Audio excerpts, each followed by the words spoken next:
90 minutes was Century Sports Arena. That's a sports stadium. Kumasi Asante Kotoko. And she be Emma Samartex and she be referee a friend Jacob Adontira. Referee no ball na udino also kusuya die na ene ball ya no udina Asante Kotoko a clear penalty and a last minute or J penalty Emma Samartex for no na nyankopon a tebia no credit and a Camara save penalty for Kumasi Asante. So through the effort of Mohamed Camara our joining Kumasi Asante Kotoko from Guinea was save penalty no ama Kotoko enya a point in the game. I mean no ka say no Asante Kotoko this season still Asante Kotoko undefeated. Referee don't tell being or the bar game no no empty man last minute ball na or J penalty tia Kotoko no tackle ena Joseph Ablo Mohamed Mukwele so hwan na eba sa no ena player ne to ho no J penalty nebom no Kotoko dia clear penalty uko social media edida so Peter Midwakwa it was tackled from behind against Peter Midwakwa and so referee agenda referee entimi anjeshi referee no person be the photo the photo in the down and I would deny Asante Kotoko a clear penalty. I mean, okay, say na last minute or such penalty tia Kotoko no cry no per se Kotoko lose game no and Camara step up who save Asante Kotoko no now I mean, okay, say no Kotoko a movie asa kosoro Ghana Premier League no so yes Kotoko da fourth this year. Yes, my man has submitted me the league table now mouse is here. They say Adriana for Akoda first because Adriana ni bichim and Adriana ni brekum the boy. Adriana game our boy, you know. Adriana ewini. Yes, Adriana ewini. Inti Adriana win no. What it means they say Adriana ni brekum Chelsea the boy. What it means they say Adriana win no. Amanako 23 points. As I say, only lead the Ghana Premier League table. No. Lions a ball draw. Mempai Bobako ebem Lions ball draw. Lions any team ben a boy. My man Lions Lions. Me check it my Lions a boy, you know. Amount. Name no Lions ball draw. Enna team ana me say bompai so be lose a we lose. Nations FC ashe Gold Stars amame. Nations FC ashe Gold Stars amame. And also eniji sempa epiem ewo ha me de fixtures no eno Kotoko game no introspect ni nyina no bro ewo efie ha Super 24 TV me am di dwumadi en ho chiame no. Me dey the Nazil Hamza ba obetimi afremen the blog ban meje so na fi yedika subum no together. WhatsApp here 0247 107260 Asante Kotoko international reaction no 0247 107260 na memfa wonto so so a day Asante Kotoko say ekura one outstanding game as say Kotoko bebo no sa Kotoko ewini against Basake Holy Stars awutufo nyankopon ya adoma Yesu Kristo mai to so mienu na ma Wednesday Kotoko ne Basake Holy Stars ene bebo Basake Holy Stars we no ka say no league no or the 17 or 6 points per let us say the form no and said that form yes weekend you cry no ne Karela na boy Karela ashenu 3-2 Karela ashenu 3-2 and no any information mesa aka iti we dey Kotoko sa Wednesday Kotoko winia or the goal difference ni bibia no ebekwa akoda aduana enim because Kotoko winia obekọ 23 points say Kotoko 20 points outstanding Kotoko clear no winia obekọ 23 points say aduana nko na 23 a odeda Ghana Premier League na eto media ma ba 22 because of ball draw ena tima your friend Heart of Lions and so a ball draw ono so aba 22 points. Now my memfa fixtures no Emma, you are near her league table, no. Niemra Asante Kotoko into perspective. The player ratings, NB, behind the choir referee, Banza referee. It denied Asante Kotoko a clear goal scoring opportunity. Ghana football. One song was all be penny for atem. One song was all be penny for atem. Sa eye Kotoko na amanfo ayedi. Na ye jibi ma Kotoko na na ye jema Kotoko last minute. Na ye ji penalty eti Asante Kotoko. What the penalty Asante Kotoko? You see, penalty a ojiti Asante Kotoko no. Na Mohamed Camara step up no save you no. Karela share Basaki Holy Stars 3-2. That's March the 11 I call so no. Na Midiama any Bechem United game no so a draw. Yes, Midiama any Bechem United and in a draw. And a young apostle any Accra Sufuk. Be free all but on a ball no omunyam point by 0-0. Yes, and also no. And a Vision FC. Yes, Vision FC. And omo ene Lions, Heart of Lions, a ball 2-2. Vision FC and ene Heart of Lions, a ball 2-2. Your boy and Sam, Vision FC. And Hohoy United. And so it's left here and Tima Freno, Tachimai 11 Wonders, a ball 1-1. Tachima 11 Wonders, a more break, 1-1 on my boy, or many points about what's on Mudiasu. What to say and say, Omuko to Omuko fan by J.E. Sapon, with J. Jumano, or that take coyano, or no, the Obehuno, was it ultimate to us, Wajai, and a Dreams FC, and then Swedru All Blast game, no me free or no. Now Dreams FC at that form by 3-2. But the way I now didn't see Kika Konos, Dreams FC take a man by 3-3. And Yamingwanga. Asante Kotoko, Ukuma Pemba by Samutu, referee Banza, referee Jacob Aduntera, and I've been saying Kobe Jantera Sem, Amakotoko, Lusu game. No, our Kote last minute penalty, Amfa, Camara Sibuye, Tibono. And day 0-0. No more Kotoko players you will become a tremor. A Becabo is to keep it very but referee no ECC yet. Anna results back work bar swear a bear man yam the pan a Gold Stars. Oko Abraham Kese and I will be lose 2. Nations FC. Etano 2-0. Feza Chawate and a Bogo no, a man Nations FC.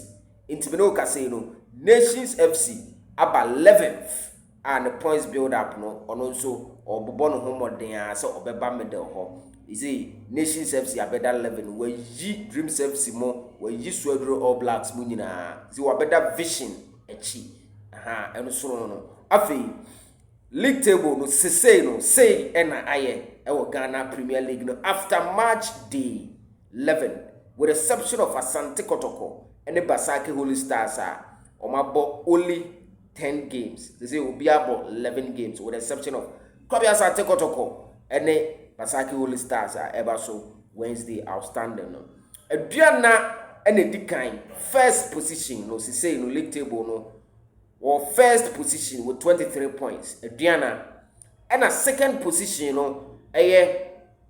Heart of Lions, it got 22 points. Heart of Lions, it got 22 points.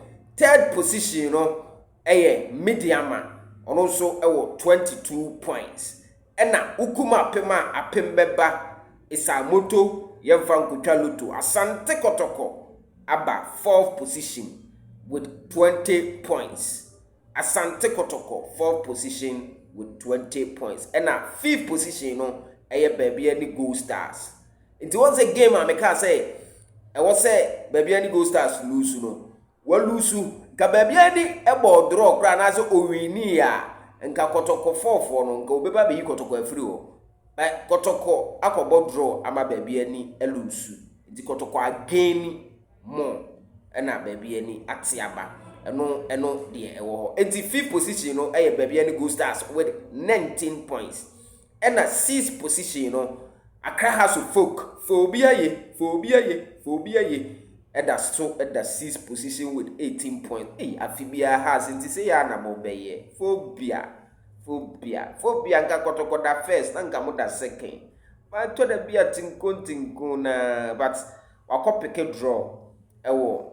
Wenchi Sports Stadium with Young Apostles. And your bar, phobia. And a 7th position, you know, Samartex or 17 points. Samartex and the Kotokonene Kobo draw no or that 7 or 17 points. And at 8th position, you know, Karela also at the 8th position or 16 points. And at 9th position, you know, a Young Apostle only has a ball draw no or the 9th position with 15 points. 10th position, you know, Abaye Vision FC. Vision and then Heart of Lions a ball 2-2 draw into Vision are maintaining 10th position with 14 points. And 11th position, you know, say Nations FC and 11th position we're gaining 13 points. And I feel Swedro All Blacks based on 3-2 no tamana be free no. So I cannot consider the answers I remember or no na better nation yes with 12 points and Dreams and so Etwaso with the same points and Bechem United and so our 14th position with the same 11 points and Hohoi United our 15th position with also the same point which is 11 points. After 16th position relegation for no Bechem Pasaki Holy Stars and Techiman 11 Wonders. Say now 16 no Bechem or 10 points. And a 17th position no Basaki Holy Stars or 6 points. And a 8th position no Techiman 11 Wonders. Waswa teams ni na also ekra 3 points after picking a point today. So Ghana Premier League after March day 11 with the exception of Asante Kotoko Awabo, only 10 games, Ghana Premier League, and no. Kotoko the 4th, House of Folk the 6th, Adriana, and the 1st. Kotoko outstanding at Obo, 2 for Yankopon Yadoma Wednesday, Obo Winia, no matter when it be Obinia, and then never caught first on the Ghana Premier League. And also, we can say Asante Kotoko about 10 games. The only side that all lose game. You say Premier League, Arsenal. Kotoko about 10 games. We win move 5 and a 5 I draw. But what I said, 5 points. 5 wins now. Kotoko win, 15 points. Mathematics na me yama 5 games that Kotoko win, 15 points. And now we draw 5. And 5 points now, so now 20 points. So Kotoko is yet to taste a defeat in the Ghana Premier League this season. Now no me dim komo e wa Asante Kotoko reaction. So say Kotoko team no likely say obetima ko undefeated. Obebo first one na wi and as season na wi abra team bia intimi enhye no. Na ye kase ye beko mediama ye beko hen but me hu ni say Kotoko no say no the way team na si aye no on a bad day no ne draw the obenya sa na aseme ye hu enne Kotoko no ye se Kotoko anya ade no na nye ne draw just how I say Kotoko team no Abdul Karim Zito asheshe no. And let's state it on record say since Abdul Karim Zito be fa Kotoko in the Ghana Premier League no walusu ba akope yenka na yenchirim. It came against Vision last season and on lose sa game no. Since then Ghana Premier League no on lose game ba kokra and this season so ono a sha ase ene de ene on lose bi me pacho what I say enti Karim Zito ewo some minded start with Asante Kotoko me hu ni say sa team no sharpness no ye build the sharpness ne kakra games bi wo ho a ye ball draw me hu ni say nki betima wini games bi wo ho a ye ball draw nki betima wini aduana game a ye ball draw ofie no nki betima wini na no Vision FC omu home a eno nso ye ball draw no nki betima wini and the game no Kotoko did their best. Kotoko had a clear penalty and then no me pese me de so no ebebo players need too much because and they answer that clear goal scoring opportunities no the only opportunity eba ma but referee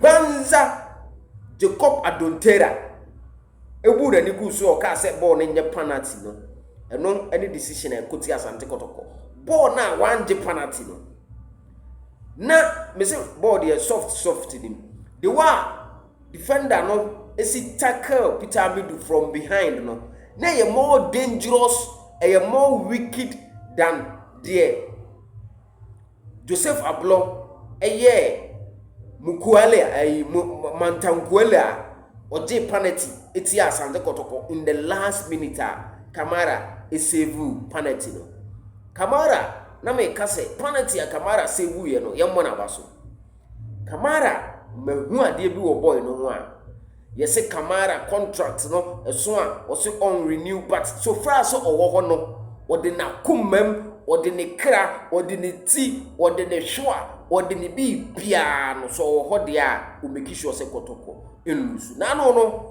ye ne kwara no odi red card ye ne work of Morocco odi red card wakogina ade no ho na o hwe game no eye ne ya so na the contract nsem de e kine ko no ye besa agba awure me say so ne e ma adwen we betima ka say but na fe mpanyifo ne na kasa na wate ase ne contract nsem no de efisem na say no de hia pan ne say enne ye odaso ye de no ye ntu no mu de na ode wo so ye bia no ye ma me hu de say currently oye the best goalkeeper e Ghana Premier League no Camara Mohammed